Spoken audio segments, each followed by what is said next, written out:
Olá, irmãos, sejam bem-vindos à continuidade dos nossos estudos, aquela série de estudos na Epístola de Tiago, série que nós intitulamos de Práticas da Perseverança, uma fé viva. E dentro dessa série de estudos estamos tentando que aprendamos a demonstrar uma fé viva, o que caracteriza essa fé viva e que nós mesmos encontremos o fruto completo da perseverança, que vivamos essa fé e essa fé gere muitos frutos verdadeiros que comprovem que a nossa fé é viva. Então, se você realmente tem fé, se você verdadeiramente professa fé, você vai colher frutos dessa fé, você vai exibir essa fé e vai mostrar que ela é viva em você. Esse é o grande alerta e nós estamos caminhando para isso, para essas conclusões, trazendo já algumas informações muito fortes sobre essa perseverança que toda dificuldade vai frutificar em nós. Então, dentro desses estudos que nós temos feito na Epístola de Tiago, nós temos tomado severas broncas desse autor, deste escritor. Então, nós temos aí, sem dúvidas, lições grandiosas de Deus para nós. E vamos recapitular o que nós já falamos sobre algumas delas nestes estudos que nós temos feito. Então, nós temos aí, como resumo do que nós já falamos. Primeiro, as provações que nós atravessamos e existirão, nós temos que ser gratos, nós temos que estar sempre felizes, atravessando essas múltiplas dificuldades, provações. A graça de Deus há de nos acompanhar e precisamos ser sábios e pedir sabedoria a Deus e sempre sabendo o fruto que há de vir desses momentos tão difíceis que o verdadeiro cristão há de apresentar, mesmo em meio a essas dificuldades. Nós vimos também que não podemos, de qualquer forma, confundir provação com tentação neste enredo que Tiago está falando, principalmente porque essas tentações vêm do mal que existe em nós e do mal que nos chama. Então Deus não tem envolvimento nenhum com isso, mas nós podemos ser convidados, chamados a esse mal através do nosso mau desejo. Então devemos guerrear contra o nosso mau desejo. Por outro lado, de Deus vem todo o bem. Nossa salvação depende dele. Ele é o Pai das luzes. Então nós temos na pessoa de Deus toda a solução, toda a beleza, toda a salvação. Então é Ele, que é a luz dele que nós devemos procurar, sem nenhuma dúvida. E aí, com tudo isso, que foi o pacote, vamos dizer assim, teológico, foi a base teológica para enfrentar as provações, discernindo direito o caminho que devemos trilhar e como devemos reagir durante as provações, Tiago começa a dar aquela bronquinha naqueles irmãos, falando, tendo tudo isso em vista, a primeira coisa é ouvir. Então, se vocês tivessem ouvido tudo isso antes de agir, se vocês tivessem ouvido tudo isso antes de falar, seria o ideal. Então, nós estamos ouvindo tudo isso e precisamos considerar isso antes de agirmos com ira ou falarmos. Então, sempre considere a palavra de Deus, sempre ouça muito antes de falar, sempre ouça muito antes de irar-se. Principalmente por aquela informação que nós tivemos, aquele grande versículo da última aula, falando que a nossa ira, a ira dos homens, não produz a justiça de Deus. Então, isso é muito forte e consolador também, mas mostra-nos a conduta cristã. Exibe, exala a essência da conduta cristã. A nossa ira, a ira dos homens, não produz a justiça de Deus.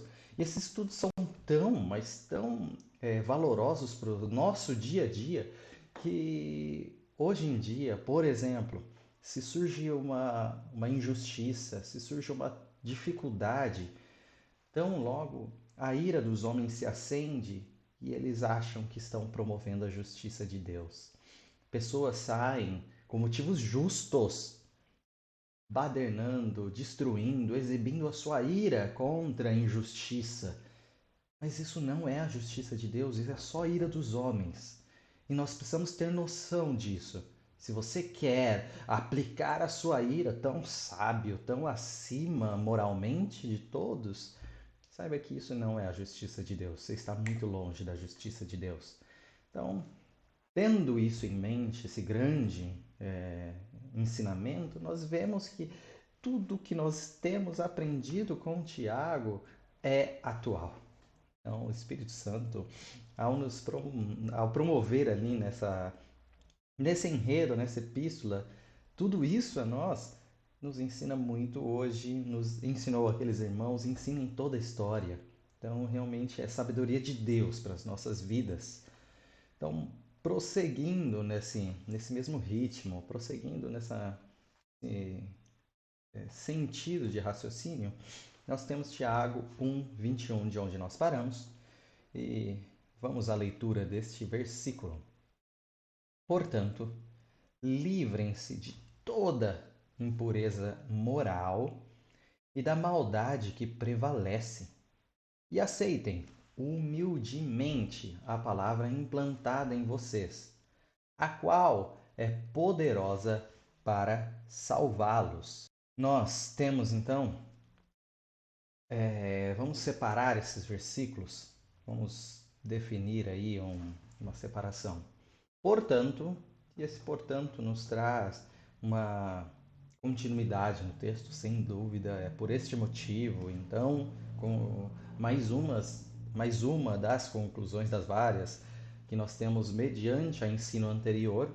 Então, portanto, primeira parte, livrem-se da impureza moral e da maldade que prevalece. A primeira parte é do que vocês devem sair. E depois, segunda parte, e aceitem humildemente a palavra implantada em vocês, a qual é poderosa para salvá-los. Então, aceitem humildemente é o ponto. Vocês saíram da impureza moral, vocês saíram da maldade, e agora vocês vão entrar onde? Na aceitação humilde da palavra. E essa palavra, a conclusão é que ela é poderosa para salvá-los. Então, vamos refletir sobre esse maravilhoso texto também. Primeiro, vamos entender como que ele se encaixa no grande texto que nós estamos estudando. Em 3 passos isso. Recentemente falamos sobre isso, sabendo que vocês deveriam ouvir antes de agir com ira ou falar, ou seja, antes de ter uma reação de vocês. Antes de que a situação adversa, antes que a tribulação frutifique em vocês uma reação ruim, antes de tudo isso, vocês devem ouvir.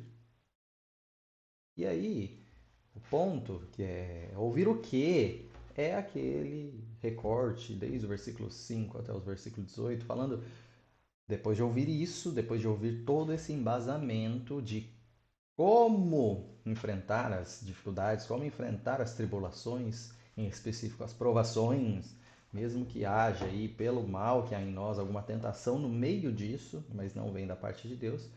Então, aprovação, sim. Então, tudo isso, depois de ouvir tudo isso sobre como enfrentar, espera-se agora, esse é o ponto 3, esse é o versículo de hoje, o que nós estamos estudando hoje. Espera-se mudança e arrependimento. Então, vamos lá. Se você deveria ter ouvido tudo isso antes de agir, agora você é chamado a mudar. Você é chamado a arrepender-se. Esse é o convite a você. Essa conversão, essa mudança, ela se dá, primeiramente, como nós vimos, no livrar-se. Da onde você deve sair e para onde você vai caminhar já é a segunda parte. Então, a primeira parte é livrem-se. Do quê? De 2 coisas em si, da impureza moral e da maldade que prevalece. Então, primeiro, dessa impureza moral. Nós temos dentro do enredo imediato, lembre-se, a gente está falando bastante disso, eles estão sofrendo, principalmente sofrendo financeiramente, por causa de algumas injustiças no vínculo de trabalhador e patrão, praticamente. Então, se eles estão sofrendo gravemente por causa disso, talvez antes de ouvir eles tenham reagido mal, eles tenham falado coisas que não poderia ser falado por um cristão. Eles reagiram de uma forma que um cristão não deveria reagir. Eles foram lá e se iraram e expressaram sua ira de uma forma que o cristão não deveria fazer. E o cristão, manchado pelo pecado, o cristão apresentando impureza dentro da sua moralidade. Ah, mas é contra uma impureza também vinda de fora, é contra uma injustiça vinda de fora. Já falamos disso, sobre a ira de Deus, perdão, a ira dos homens não representar a justiça de Deus, não produzir justiça de Deus. Então, ouvindo isso, agora é hora de deixar de lado essa impureza. É hora de deixar de lado essa deturpação moral de vocês, de entender que isso daí é certo, mas na verdade é muito, muito, muito errado. Então, em específico, é disso basicamente a nossa lição. Esses erros cometidos, esses conceitos errados em reação à injustiça, não devem acontecer. Não devem acontecer. Porém, impureza, impureza em si na Bíblia representa muita coisa, não só especificamente isso. Então nós temos uma lição aí de livrem-se de toda impureza, livrem-se do que é impuro. Então voltem-se a se purificar em Cristo, na palavra. Então, o que nós temos falado é que essa impureza, que geralmente é associada na Bíblia com impureza sexual, inclusive, mas que quer dizer muitas coisas, é óbvio que nós devemos lutar contra toda impureza. Toda impureza moral, principalmente confundir o que é certo e o que é errado e agir de uma forma errada. Então, livrem-se disso. É o primeiro passo. Livrem-se de toda impureza. Mas também, nesse sair, tem esse segundo passo do livrar-se, que é a maldade que prevalece. Então, existe maldade no coração do homem. E se você não admite, você está um pouco enganado. Existe maldade. E essa maldade não deveria existir.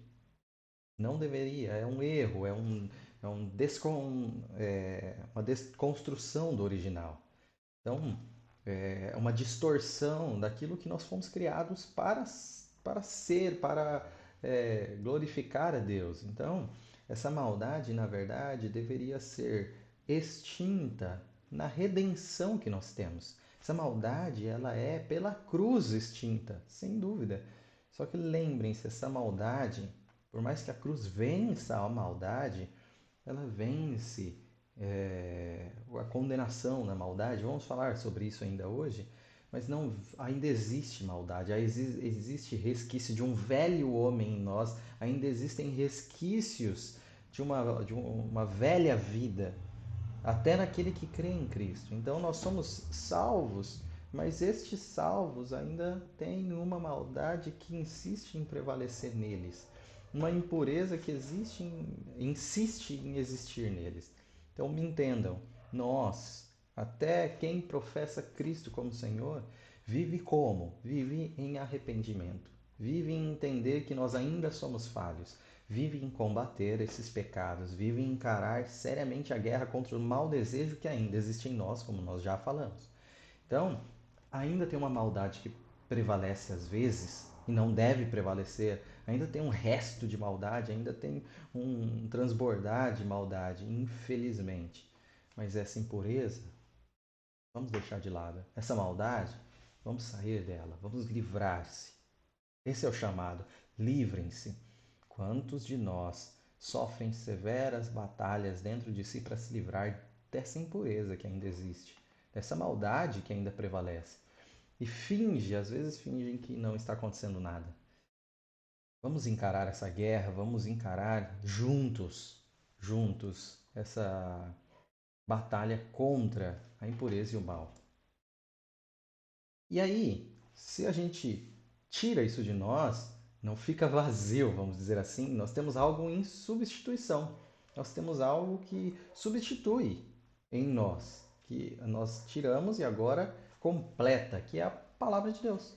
Então, saindo da impureza e da maldade, entrando na palavra. Nós não ficamos nunca sem um Senhor. O Senhor nosso era o pecado, O Senhor nosso agora é Cristo, e Cristo, através da sua palavra, nos preenche. Então, primeiro passo desse encher-se, dessa substituição, é, sem dúvida, aceitar a palavra. Aceitar a palavra. Então, é um passo de aceitação. Como assim aceitação? É justamente compreender o que a palavra nos diz, o que tem nos ensinado, o que foi dito a nós é verdade. É verdade. Eu entendo, eu compreendo isso e eu confesso. Então faz parte do confessar, faz parte do compreender, faz parte do ter isso como verdade. Então, essa aceitação da palavra, entender a palavra diz a verdade, eu aceito isso, eu aceito que isso é a verdade, eu professo essa fé, eu confesso essa verdade. Só que é interessante que ele coloca uma modulação, ele coloca um modo. Como isso? Como isso é feito? É da boca para fora, por exemplo? Aí, primeiro modo já, né? Já dentro desse primeiro passo já existe um modo, como? Humildemente. Então, sem dúvida, essa questão de aceitar, a princípio, algo interno. Algo interno. Vai evoluir para externo no segundo passo. Então, o primeiro passo é algo dentro do seu coração, aceitar a palavra de Deus, aceitar que o que Deus diz é verdade. O que Deus diz sobre você é verdade, sobre a maldade que prevalece é verdade, sobre você oferecer o rosto mesmo quando te derem um tapa é verdade. Quando a Bíblia fala que os mansos, os humildes, os que choram, são bem-aventurados, sim, é verdade. Entender que nós somos maus e que precisamos da graça de Deus e exclusivamente a graça de Deus salva, é verdade. E aceitar tudo isso exige de nós uma postura humilde. Por quê? Não adianta apenas é, entender que isso é verdade, mas compreender que a sua verdade não serve. O seu achismo não resolve. Aquilo que vem de você não é suficiente. Então, se você humildemente aceitar a palavra, ou seja, você falar, ela é a fonte da verdade, eu não, faz parte. Então, você vai se prostrar perante a palavra, se curvar perante essa palavra e verdadeiramente aceitará. Porque existem muitos, acreditem, existem muitos que, perante essas verdades todas que têm sido faladas, todas essas verdades têm sido professadas, eles vão lá e falam: eu aceito isso. E aí falam: do meu jeito, naquilo que não me fere, do jeito que eu quero, do modo que eu quero, do meu. É, das minhas próprias concepções. Aí sim. Ou seja, eu aceito, mas não é uma forma humilde de se aceitar. Não é uma forma de se curvar perante a palavra, e sim curvar a palavra perante você e falar: eu te aceito, desde que eu continue sendo o Senhor. Então, entenda que a humildade, aceitar humildemente, falar: olha, a palavra de Deus é a verdade, e eu não domino sobre essa palavra, mas ela deve dominar sobre mim. E aceitar o que vem dessa palavra, esse é o primeiro ponto que deve acontecer dentro de você, para que verdadeiramente haja uma transformação, haja um reinar dessa palavra. Então, resumindo o que foi dito até o momento, bem próximo do que nós temos falado em Colossenses, por exemplo, mas é de despir-se, tirar essa roupagem de impureza e maldade e vestir outra roupa. Qual é a roupa? Vestir a roupa da aceitação humilde da palavra de Deus. É isso que nós temos visto, essa transformação. Só que essa palavra, qual é a característica que ele destaca dessa palavra? A palavra que foi implantada em vocês. Lembre-se, não é uma palavra como se fosse uma semente jogada à beira do caminho, não é uma palavra que caiu aí na, na superfície e logo secou ou que foi tomada pelo inimigo. Não é isso, é uma palavra implantada, está lá embaixo da terra, já está implantada. Nós estamos falando para pessoas salvas. Está direcionando isso aos irmãos que creem. Então, eles têm já a palavra implantada neles mediante a pregação do Evangelho. E se você é um dos da igreja, se você é um cristão, você tem a palavra implantada em você. E essa palavra precisa ser aceita. Está implantada, mas precisa ser aceita. E não apenas da boca para fora. Nós vamos ver isso a partir do próximo versículo. Mas então, para vermos como fica tudo isso, primeiramente, salvos. A palavra tem poder para salvar. Como assim? Mas não somos já salvos? Como que essa palavra é poderosa para salvar?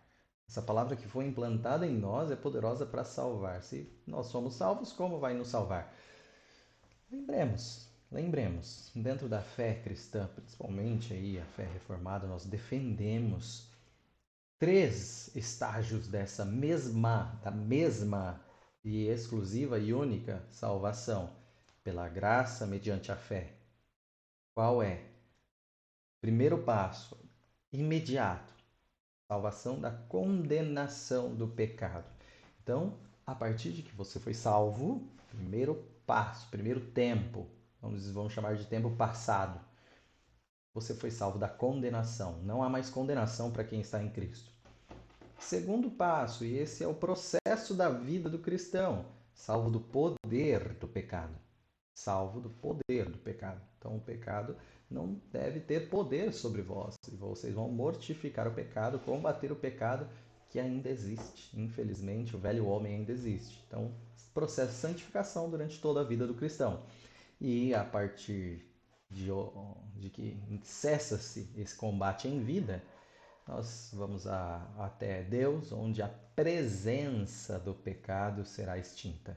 Então não haverá mais pecado em nós. E glória a Deus por isso. Então aí será biblicamente considerado o fim da nossa salvação. Então nós sermos, esse é o processo de salvação até o momento que estaremos finalmente em status de salvos e finalmente concluída a salvação para todo sempre. Então, condenação é o passado, já somos salvos dessa condenação. O poder do pecado ainda é presente, então estamos sendo salvos do poder do pecado e seremos em glória, em glorificação, em consumação de todas as coisas no futuro, salvos da presença do pecado. Então temos três etapas que a gente pode até colocar aí: passado, presente e futuro, passado de conversão, passado de santificação e passado de passado de conversão, presente de santificação e futuro de glorificação. Então nós temos passado, presente e futuro em salvação.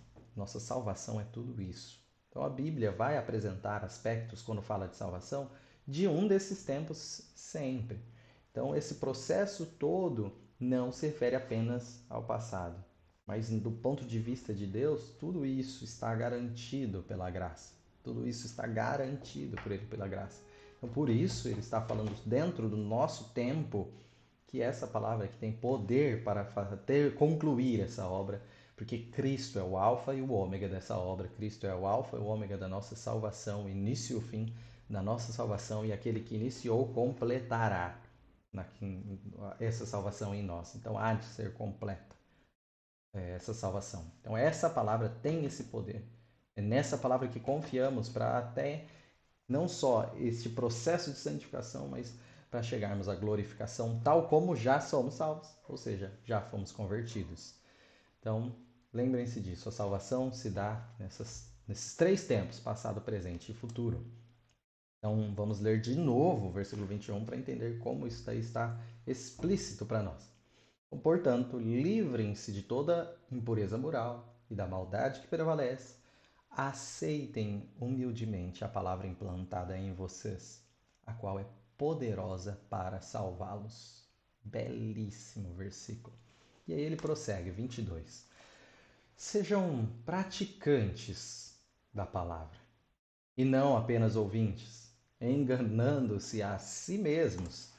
Exatamente. Então, sejam praticantes praticantes da palavra e não meros ouvintes, apenas ouvintes, enganando-se a si mesmo. Então, essas três etapas: o praticante, o ouvinte que se engana. Então, primeiramente, os praticantes da palavra. Esse é o segundo passo. Então, não adianta ficar no primeiro, apenas ouvir humildemente. Essa verdadeira postura precisa do primeiro passo, aceitar a palavra humildemente. E o segundo passo, praticar. É isso, os dois passos daquilo que vai acontecer em você e deve acontecer e frutificar sempre em você. Então, você tem que agir conforme aquilo que você refletiu, ouviu, professou, creu, aceitou. Então, o fundamento da confissão, o fundamento daquilo que a gente professa, aquilo que vai da nossa boca para fora, é a prática disso, é ser conforme isso. Então, esse é o fundamento. Por que fundamento? É justamente o alicerce do que a gente fala, é o que a gente faz. O alicerce do que a gente professa é aquilo que a gente age. Então, é a nossa ação. Então, porque fundamento, inclusive, esse é um preceito de Cristo.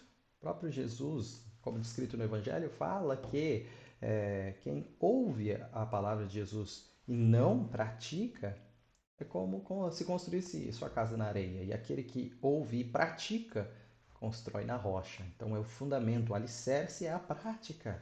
Desde Jesus, não é novidade em Tiago, não.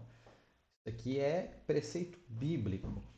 O fundamento, o alicerce daquilo que você fala é aquilo que você faz. Isso é forte para todos nós, pesado aí, e merece uma reflexão muito séria de nossas atitudes.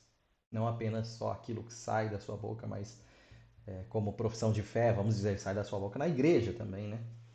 Mas também aquilo que você faz durante toda a sua vida. Então, o alerta é: não sejam apenas ouvintes, não sejam apenas aqueles que se colocam e se dispõem a ouvir essa palavra e ignoram todo o resto depois. Então, é aquele que se satisfaz em ir ao domingo ao culto ou nessa pandemia aí, ouvir essas palavras e não muda nada a sua vida. Eu só ouço. Meu ritual, a minha religião é ouvir. Então, o Tiago vai tratar dessa religião, vai tratar da religião em si, vai citar esses rituais que nós fazemos e que não geram nenhuma transformação verdadeira. Então, entendam, satisfação em apenas ouvir, ou às vezes nem dá satisfação, né? Só o ritual mesmo, não é suficiente. Não adianta você falar: olha, chegar lá depois do culto, olha, pastor, que mensagem linda, falou diretamente comigo. E não mudou nada durante o resto da semana, do mês, do ano, da vida. Não adianta nada. Meros ouvintes de nada servem. Apenas ouvintes de nada servem. A reflexão, a audição da palavra de Deus deve trazer resultados. Então, quem é apenas ouvinte não traz resultado nenhum. Esse tipo de pessoa acha que está certo, acha que está tudo bem, acha que está tudo nos parâmetros, mas estão enganando a si mesmos. Estão enganando a si mesmos. Então, vivem mentindo para a sua consciência, vivem mentindo para si mesmos, falando que está tudo bem, eu sou aquele que vai, que ouve, que participa, eu sou aquele que está sempre ouvindo, eu sou aquele que está sempre presente. E enganar a si mesmo é muito natural. E talvez você está fazendo isso agora.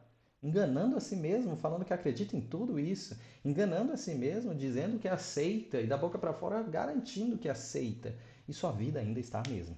E sua vida ainda não demonstra nenhuma atitude. Então, Tiago nos traz isso com uma seriedade muito grande. E ele dá exemplos disso ainda, para ficar mais claro para a gente o que é isso, como isso funciona. Ele traz metáforas.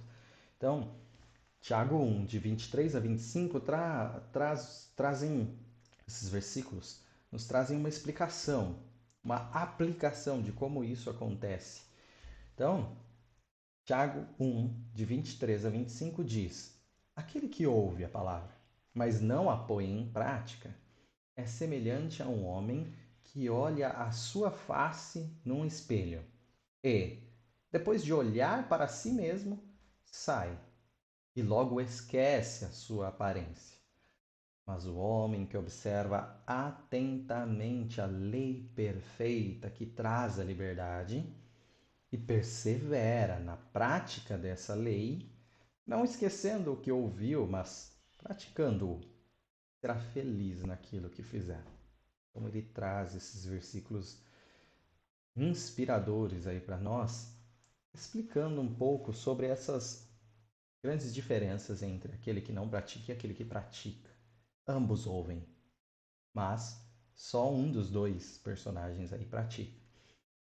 Aquele que não pratica, aquele que não põe em prática, ele é como aquele que olha a sua face no espelho, depois esquece a sua aparência. É isso que os versículos estão trazendo. Mas aquele que, e o destaque para o maravilhoso versículo 25, aquele que pratica, observa atentamente a lei perfeita, a lei que traz a liberdade, e persevera, olha a nossa palavrinha-chave aparecendo aí de novo, persevera na prática dessa lei. Não esquece, mas ele pratica, ele coloca em prática, ele é feliz. Ele é feliz. Destaque para isso, ele é feliz.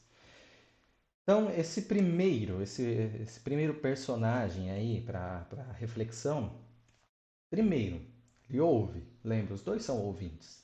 Então, ele ouve e durante ele ouvir isso tudo, ele reflete e se conhece. Quantas vezes você não ouviu algo e falou, eu sou assim? Quantas vezes você não ouviu algo na igreja, em reflexões, o pastor falando, em devocionais, ao ler a Bíblia, você, em músicas cristãs, verdadeiramente cristãs, você reflete e se conhece a partir dela. Você tem ali um raio-x, um diagnóstico interno seu muito grande. E isso é maravilhoso mesmo para quem já teve. Às vezes é muito, expõe tanto você que é perturbador também. Só que você começa a prestar atenção o que está errado em você. Só que aí você fala está errado e não toma nenhuma atitude, você não faz nenhuma ação para corrigir, você não passa a seguir essa palavra na prática, simplesmente você esquece. Tá tudo bem, você esqueceu os efeitos daquela reflexão e daí para frente você nem lembra quem você é de verdade. Vai precisar de outra reflexão para você ver você mesmo de novo. E geralmente isso se repete. Tem umas pessoas que ouvem, acham maravilhoso, capaz de chorar ao entender quem é. Se esquece durante o resto da semana quem é, não faz nada, não muda nada. Chega na outra semana, vem de novo, maravilhoso, capaz de chorar de novo e vai assim, de reflexão em reflexão e nenhuma prática. Por quê? É uma comparação meio, muito profunda aqui em Tiago. Vamos torná-la um pouquinho superficial. É como se eu fosse fazer essa grande barba aqui e eu fosse no espelho me olhar como onde eu devo fazer. Ou eu decido já ciente do que eu tenho que fazer, ou eu não vou conseguir falar, entendi, é aqui que eu tenho que cortar aqui, ok. Amanhã eu vejo isso aí. E aí não vejo. Depois de amanhã. Eu nem lembro mais como é que tem que fazer. Quem faz isso longe do espelho? Quem depois se atreve a tanto tempo depois querer se corrigir? Então, nesse mesmo sentido, se você se resumir ao seu tempo de reflexão e não tomar atitude no resto do tempo, de nada vale. Você é um ouvinte, um excelente ouvinte e nada mais do que um hipócrita. Então, tome atitude.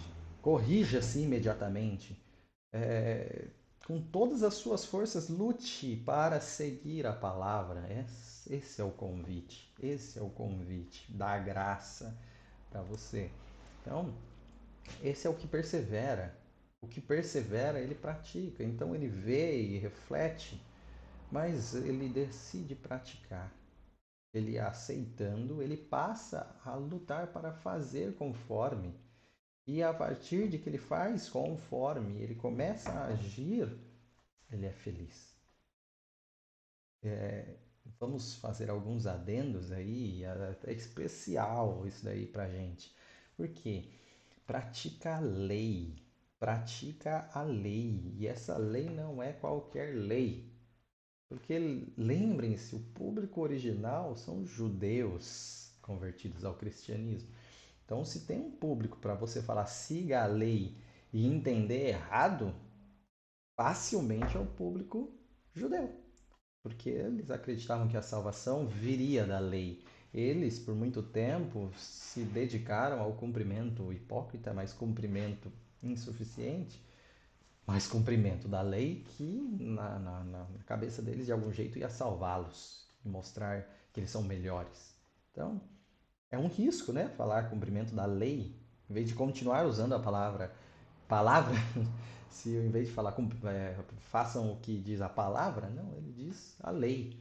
Só que ele coloca de uma forma muito profunda características que são a lei da liberdade.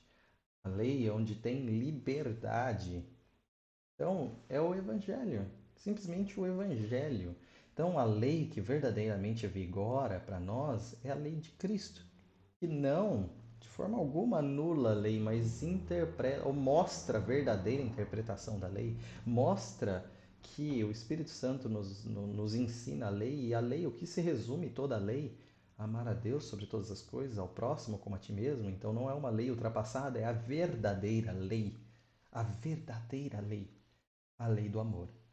Então o que nós precisamos colocar em prática é o amor, ou seja, a verdadeira lei que liberta. É isso que Tiago está mostrando. Então, a verdadeira lei, aquela lei que liberta, não aquela lei que prende a regras, a métodos. Não, pratiquem a lei do amor. E um amor verdadeiro. Não esse amor pós-moderno, amor que o mundo prega, que é a aceitação de qualquer forma, a aceitação da promiscuidade, a aceitação da loucura, a aceitação da violência, tudo isso é aceitação. Se você aceita, é amor. Amor não é aceitação. Amor é o que Cristo ensinou. Amor é o que Deus é e exala. Então nós precisamos entender, através da palavra, de conhecermos a palavra, que devemos ser. Você deve ser um cumpridor da lei do amor. Então, lembrem-se, deixem de lado toda essa impureza, deixem de lado toda a impureza moral, deixem de lado a maldade que ainda prevalece, aceitem humildemente a palavra. E ao aceitar humildemente essa palavra que é poderosa para salvar vocês, então aí sim vocês devem praticar essa palavra. Qual palavra? Cheios já dessa palavra, aceitando essa palavra, a palavra que nos mostra a lei do amor, a lei que traz a liberdade, a lei que verdadeiramente salva, a lei de Cristo. Então, quem realmente entendeu isso, encontra a verdadeira felicidade. Isso é muito sério até no ambiente cristão. Por quê? Para você que não é cristão, se porventura tem algum não cristão ouvindo e chegou até aqui nessa aula longa, você é feliz? Verdadeiramente feliz? Porque eu garanto, e nós, os verdadeiros cristãos, garantimos para você, existe a verdadeira felicidade. E ela está mostrada na cruz de Cristo. E todos que, por quem Cristo derramou seu sangue, todos aqueles que Cristo resgatou com seu sangue, todos aqueles que creem em Cristo, todos aqueles que passaram por esse processo de aceitação e prática da sua palavra, nada do que nós fazemos, vocês decidiram se abster da imoralidade sexual, vocês querem manter casamentos, vocês querem lutar por uma moralidade bíblica de amor ao próximo, vocês querem renunciar, às vezes, renunciar para vocês mesmos para ajudar o próximo. Isso é a base do cristianismo e a verdadeira alegria que jaz nessa lei do amor. Então, o que nós temos nessa liberdade que é estar em Cristo, o mundo geralmente acha, os não cristãos acham que é uma prisão. É a verdadeira liberdade que existe aqui.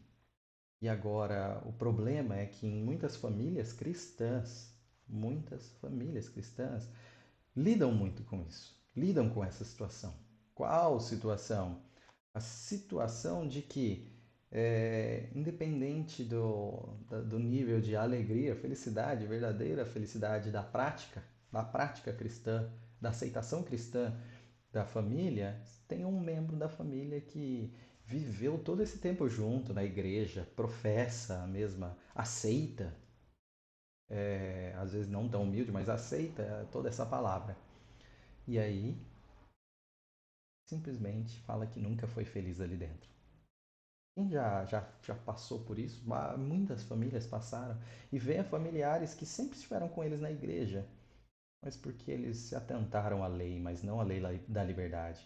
Porque eles entenderam que eles têm uma vida diferente a viver, mas não é uma vida de amor, e não entenderam o verdadeiro sentido do amor. Então, é muito fácil encontrar cristãos da boca para fora. Muito fácil encontrar cristãos que não entenderam. Por quê? Não são cristãos de verdade? Porque infelizmente ainda não compreenderam a extensão desse amor, a profundidade desse amor, a profundidade dessa mensagem, onde habita, mediante a reflexão, mediante a palavra, mediante o ouvir, uma prática diferente em nossas vidas que gera a verdadeira liberdade, e eles não encontraram. Eles não encontraram essa verdadeira felicidade. Então, ore para que nós mesmos encontremos essa felicidade. Sempre, em todas as atitudes. Orem para que os seus familiares façam assim. Orem para que nossa igreja seja assim, que encontre essa verdadeira felicidade. E verdadeiramente nós entendamos isso, porque é uma verdade, é uma realidade. E eu garanto, e muitos cristãos juntos, com um sorriso gigante mesmo em rosto, com muitos machucados na pele, mas uma glória infindável em Cristo. Somos felizes. Em Jesus somos, sim, verdadeiramente, não relativamente, absolutamente felizes. E você está convidado a ser feliz conosco, observando tudo isso. Ouvindo, não apenas ouvindo, ouvindo, aceitando humildemente e praticando conosco. Então, que Deus te abençoe, para que nós sejamos felizes e o louvemos por essa verdadeira felicidade que há em praticar e perseverar na prática da sua palavra, na prática do seu amor. Fiquem com Deus e até o próximo estudo.